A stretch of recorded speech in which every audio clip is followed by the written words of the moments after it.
So now we're going to gasho the hands. After you gasho, then you can chant it in the mind. We connect to Reiki energy.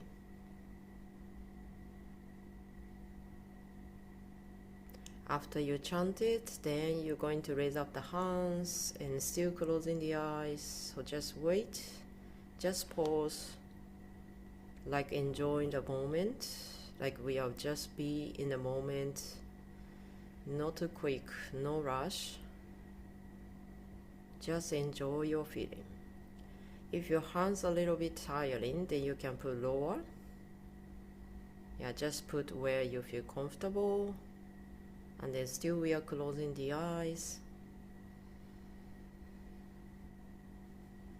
You can also imagine there's nice balanced Reiki energy ball flow into your body, touching your head, touching your hands.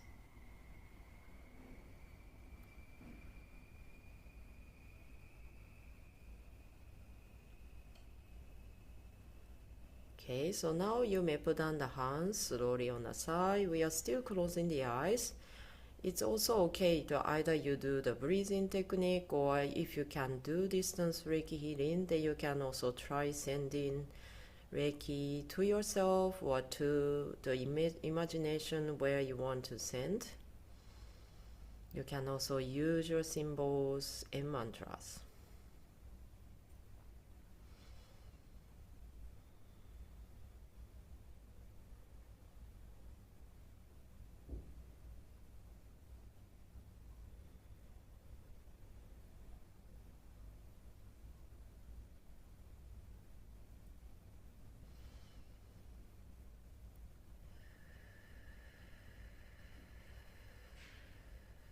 If you don't know how to do Reiki, then you can also work on your breathing. You can try exhale long as possible, like quietly. And then after you finish exhaling, you're going to slowly inhale again. And then you're going to exhale.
Okay, so now you're going to gasho the hands again, and you're still closing the eyes. So we're going to chant in the mind, thank you, and now we're going to finish the practice. So now you can put on the hands slowly and finally open the eyes. Okay, thank you, thank you.